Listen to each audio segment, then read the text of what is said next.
السلام علیکم، کیسے ہیں آپ سب؟ چینل میں آپ سبھی کا خیر مقدم ہے، امید ہے آپ سبھی خیریت سے ہوں گے۔ تو ناظرین، آج ہم جاننے والے ہیں کہ نبی صلی اللہ علیہ وسلم نے اپنی زندگی غریبی میں کیوں گزاری، مولانا طارق مسعود صاحب کے ذریعے سے۔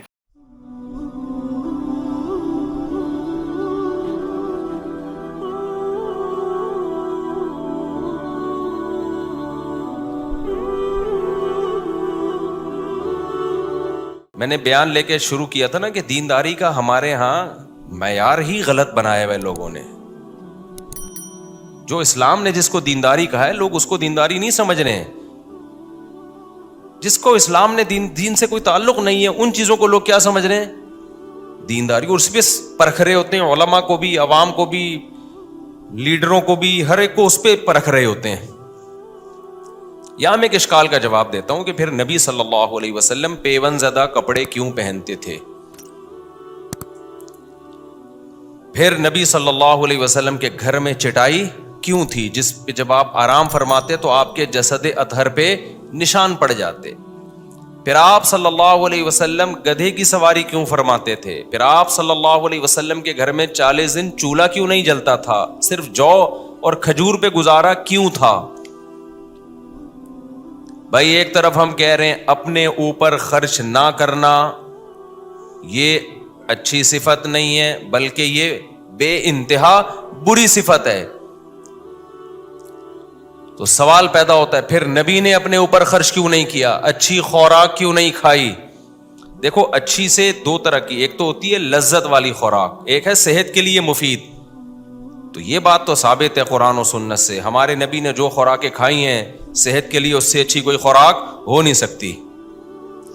اس پہ تو مستقل ایک بیان ہوا ہے میرا، اور کبھی موقع ملا دوبارہ انشاءاللہ اس ٹاپک پہ بات کروں گا کہ اسلام میں صحت کے کیا بیسک اصول ہیں، اور وہی آج میڈیکل سائنس نے ثابت کی ہیں سارے۔ کچھ چیزیں پہلے میڈیکل سائنس مان نہیں رہی تھی، اب ماننا شروع کر دیا اس کو۔ خیر، تو سوال پیدا ہوتا ہے ہمارے نبی صلی اللہ علیہ وسلم، حضرت جابر بن عبداللہ نا بخاری کی حدیث ہے، ایک دفعہ نماز پڑھا رہے ہیں وداؤٹ قمیض، صرف نیچے کا ازار ہے۔ تو کسی نے پوچھا کہ کیا اس طرح نماز ہو جاتی ہے کم کرتے کے بغیر؟ انہوں نے فرمایا میں جان کر اس لیے پڑھ رہا ہوں تاکہ آپ جیسے احمق لوگ مجھے ایسے نماز پڑھتے ہوئے دیکھیں اور پوچھیں کہ ایسے نماز ہو جاتی ہے۔ لیراک مثلک الاحمق۔ فرمایا کیا نبی کے دور میں ہر ایک کو کرتا میسر تھا؟ کیا نبی کے دور میں کرتا کہاں ہوتا تھا؟ اتنی غربت تھی کہ ایک ازار میں ہی لوگ نماز پڑھتے تھے۔ تو کیا تمہیں اتنا نہیں پتا؟ نبی کے دور میں کہاں سے دو کپڑے لوگوں کے پاس آتے تھے؟ آج آپ کے لیے ٹھیک نہیں ہے کہ آپ بغیر قمیض کے نماز پڑھیں، خوب سمجھ لیں۔ صرف حدیث دیکھ کے مسئلہ نکال لینا یہ عوام کا کام نہیں ہے، یہ مجتہدین کا کام ہے۔ ان کی نظروں میں ساری حدیثیں ہوتی ہیں، ہر پہلو سے وہ غور کرتے ہیں۔ یہ تو آج کل ایک بدعت چل پڑی ہے کہ جو بھی اٹھتا ہے بس حدیثوں کے 2-4 ریفرنس اس کو یاد ہوتے ہیں اور وہ مسئلے بیان کرنا شروع کر دیتا ہے۔ لوگوں نے تو یہ کہنا شروع کر دیا کہ کھڑے ہو کر پیشاب کرنا سنت ہے، کیونکہ بخاری میں آتا ہے کھڑے ہو کے پیشاب کیا۔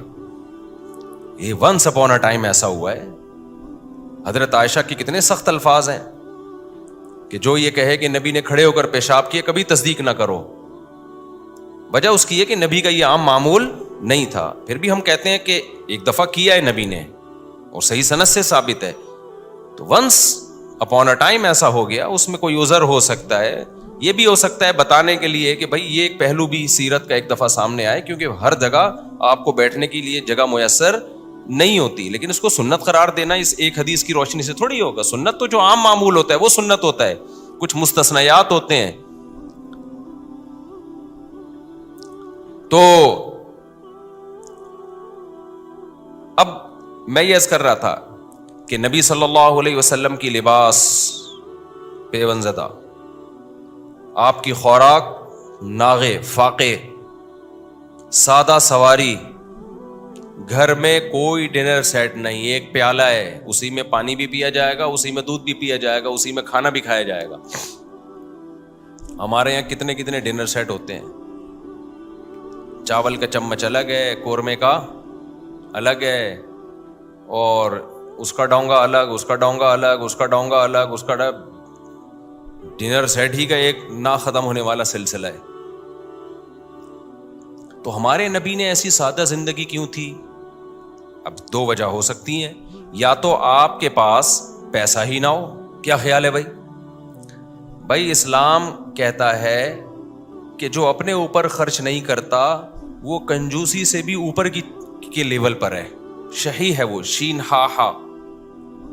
لیکن یہ اس کے لیے جس کے پاس پیسہ ہو نا, ہے ہی نہیں تو کیا کرے گا.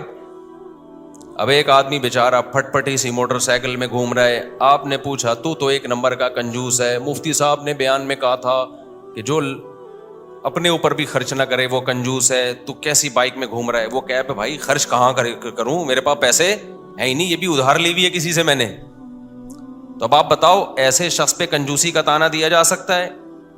نہیں دیا جا سکتا, ہے ہی نہیں. تو اگر ہم یہ کہتے ہیں ہمارے نبی صلی اللہ علیہ وسلم مسکین تھے, غریب تھے, آپ کے پاس پیسہ ہی نہیں تھا, تو اس لیے آپ نے خرچ بھی نہیں کیا, کھانے کے پیسے ہی نہیں ہیں, تو بھائی 40 دن چولہا نہیں جلے گا. آپ کے کپڑے پیون زدہ اس لیے ہیں کہ کپڑے سینے کے یا کپڑا نیا لینے کے پیسے ہی نہیں ہیں, تو اس لیے مجبوراً وہی کپڑے پہنے, پرانے کپڑے. تو اگر ہم یہ بات کرتے ہیں تو ایک اور اشکال ہوتا ہے پھر, بھائی یہ بات تو اس لیے درست نہیں ہے. والضحیٰ واللیل اذا سجا میں اللہ نے کیا فرمایا, ووجدک عائلا فاغنا.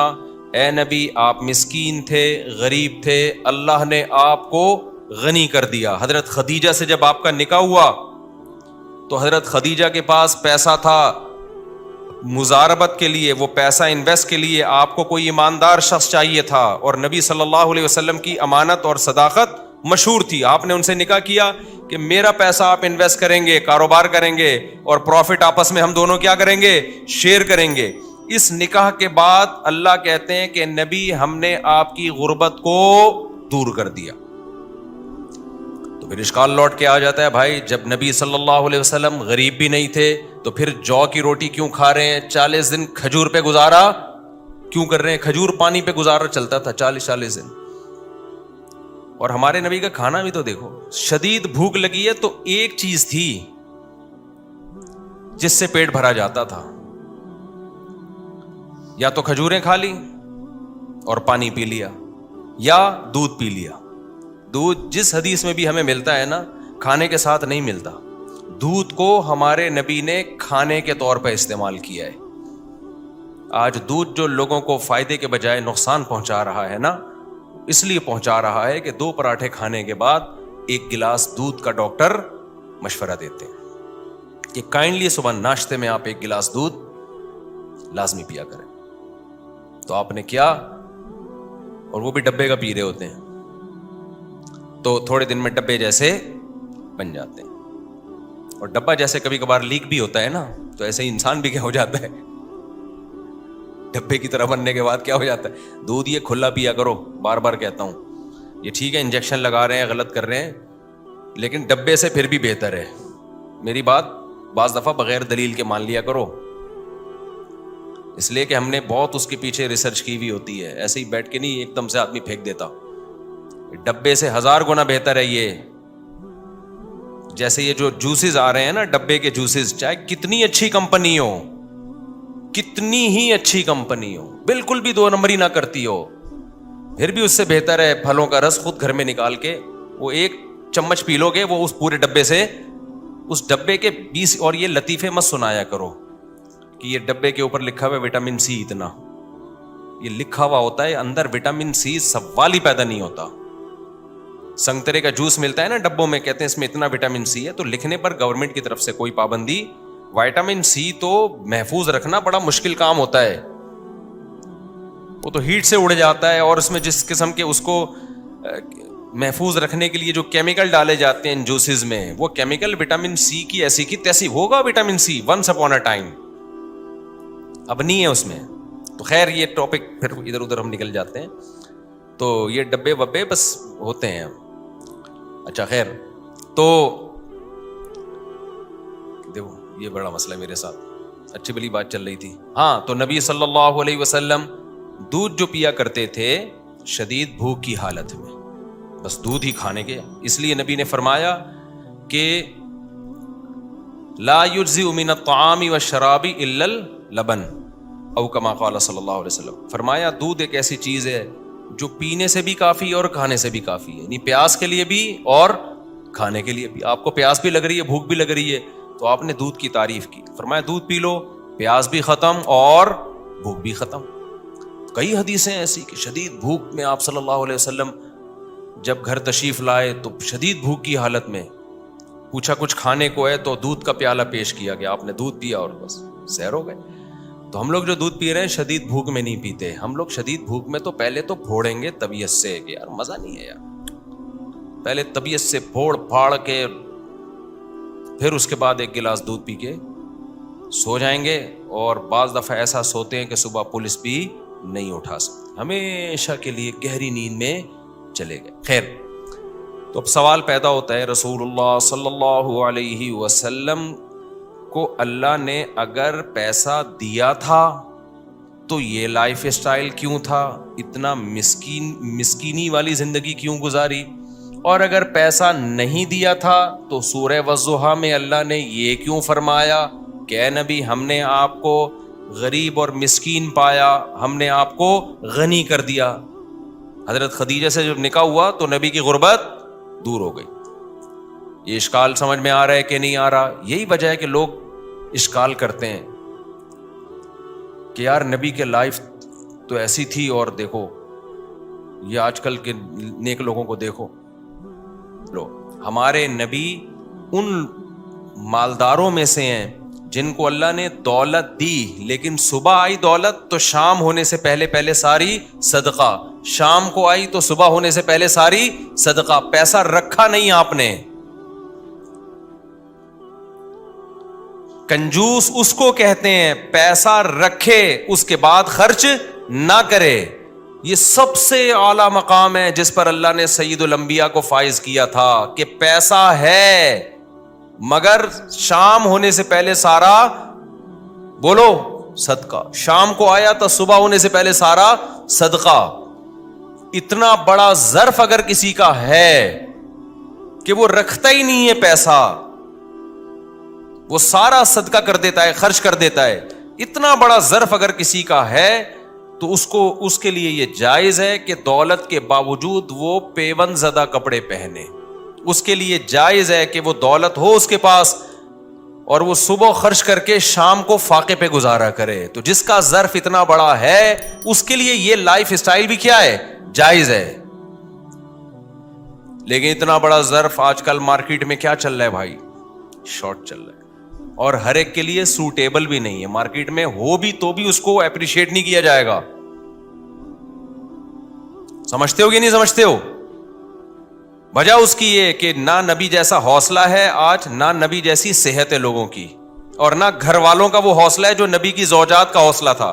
آپ یہ توکل کر لو گے آپ کے بیوی بچے کہاں آپ کے ساتھ گزارا کریں گے. تو میں یہ عرض کر رہا تھا کہ ہمارے نبی صلی اللہ علیہ وسلم کو اللہ نے دولت دی مگر آپ نے رکھی نہیں, جس کی وجہ سے ہمارے نبی کا لائف اسٹائل ایسا تھا کہ اس میں عیش و عشرت کا کوئی سامان نہیں تھا. لیکن اگر کسی نے پیسہ رکھا ہو پھر اگر وہ استعمال نہ کر رہا ہو تو یہ کنجوسی کا اعلیٰ درجہ ہے, شریعت اس کو پسند نہیں کرتی. آج لوگ پیسہ رکھتے ہیں, پیسے ان کے پاس جو ہے نا وہ فراری رکھنے کے ہیں اور گھوم رہے ہیں پھٹ پٹی پر, اور جب ان سے پوچھا جائے کہ یار یہ تمہارا لائف اسٹائل کیسا ہے تو جواب دیتے ہیں ہمارے نبی کی زندگی کیا تھی, سادہ تھی. تو بھائی ہمارے نبی کے اکاؤنٹ میں پیسے نہیں ہوتے تھے, آپ کے تو اکاؤنٹ میں پیسے ہیں, آپ کے تو بحریہ ٹاؤن میں پلاٹ ہیں, پھر جو کی روٹی کھا رہے ہوتے ہیں. ہمارے حضرت ایک دعوت میں گئے, ایک پیر صاحب نے نا, مرید نے دعوت کی, مرغے رکھ دیے, نہاریاں, اور وہ ایک پیر صاحب جو تھے اس کے جاہل پیر تھے, وہ پیر صاحب نے کہا یہ کیا رکھا اتنا کھانا, ہمارے نبی تو جو کی روٹی کھایا کرتے تھے, یہ کیا مرغے پکا کے اور بریانی اور نہاری, یہ کیا ہے یہ؟ تو حضرت نے فرمایا یہ آپ کے لیے نہیں ہے, یہ میرے لیے. آپ ان کے لیے بھائی کوئی مسور کی دال لے آ بنا کے. سمجھ میں آ رہی بات؟ تو ایفیشنسی جھاڑنے کی کوشش کی جا رہی ہے. بھائی نبی صلی اللہ علیہ وسلم کے پاس تو کچھ تھا ہی نہیں, جو تھا تو شام سے پہلے صدقہ. پیر صاحب آپ کا جو مرید ہے اس کے اکاؤنٹ میں ابھی بھی 1 کروڑ روپے پڑے ہوئے ہیں, اور آپ کا اکاؤنٹ کون سا خالی ہے؟ آپ کی جیبوں میں ابھی بھی لفافے پڑے ہوئے ہوں گے, ابھی بھی لفافے پڑے ہوئے ہوں گے. یا تو سارا صدقہ کر دو, مرید سے بھی بولے سب صدقہ کر دے اور غریب ہو کے بیٹھ جائے. پھر بیچارے کے پاس کچھ ہے ہی نہیں تو پھر جو کی روٹی کھلائے گا, تو کھاؤ بھی جو کی روٹی. سمجھتے ہو کہ نہیں سمجھتے ہو؟ تو یہ کانسیپٹ کلیئر کرنا بہت ضروری ہے کہ دین کا اس سے تعلق نہیں ہے کہ آپ کی گاڑی اچھی ہے, آپ کے کپڑے اچھے ہیں, آپ کے جوتے اچھے ہیں. اگر آپ کے پاس پیسہ ہے تو پھر اگر آپ کی گاڑی اچھی نہیں ہے تو پھر آپ بے دین ہیں, کیونکہ آپ اپنے اوپر خرچ کرتے ہوئے موت آ رہی, اور آج آ رہی ہوتی ہے. آپ کو لگا ہوگا کہ ایک آدمی لینڈ کروزر میں گھوم رہا ہے, بڑی لگژری لائف ہے. ابے بھائی اس کے پاس جو پیسہ ہے نا وہ اس سے بھی اوپر کا ہے, وہ بچایا ہوا بہت زیادہ ہوتا ہے اور دکھا بہت کم رہا ہوتا ہے. اور علماء صالحہ کے پاس ہم نے دیکھا ہے, اہل اللہ کے پاس جتنا ہوتا ہے وہ چھپاتے نہیں ہیں, وہ لوگوں پہ بھی خرچ کرتے ہیں, اپنی ذات پہ بھی, کیونکہ وہ کہتے ہیں دنیا مسافر خانہ ہے. نبی کا ارشاد ہے کہ تیرا پیسہ صرف وہ ہے جو کھا کے ختم کر دیا, پہن کے پرانا کر دیا, باقی تمہارا کچھ بھی نہیں ہے. بہت سی چیزیں پنجابی زبان نے حل کی ہماری. کھلا کھاؤ تے انجوائے کرو, ہاں اسراف نہ کرو, اپنی اوقات سے زیادہ خرچ نہ کرو. یہ قرآن نے منع کیا, جتنی اوقات ہے اس کے اندر اندر رہو. ایسا نہ ہو کہ ایک روڈ اڑا دیا اور کل بھیک مانگ رہا ہے لوگوں سے, ضرورت جو ضروری خرچے ہیں وہ بھی پورے نہیں ہو. تو یہ اللہ تعالیٰ ہمیں جو ہے نا سمجھنے کی, اور یہ بیلنس ہماری زندگی میں اللہ تعالیٰ پیدا فرمائے. وما علینا الا البلاغ. تو آپ سبھی نے جانا کہ نبی صلی اللہ علیہ وسلم نے اپنی زندگی غریبی میں کیوں گزاری. محمد رسول اللہ نے اپنی امت کے لیے بہت ہی قربانیاں دی ہیں. میک شور کہ ہم اچھے اچھے اعمال کریں, اللہ ہمارے گناہوں کو معاف عطا فرمائے, آمین. تو آج کے لیے بس اتنا ہی. ویڈیو میں آخر تک بنے رہنے کے لیے آپ سبھی کا بہت بہت شکریہ. السلام علیکم.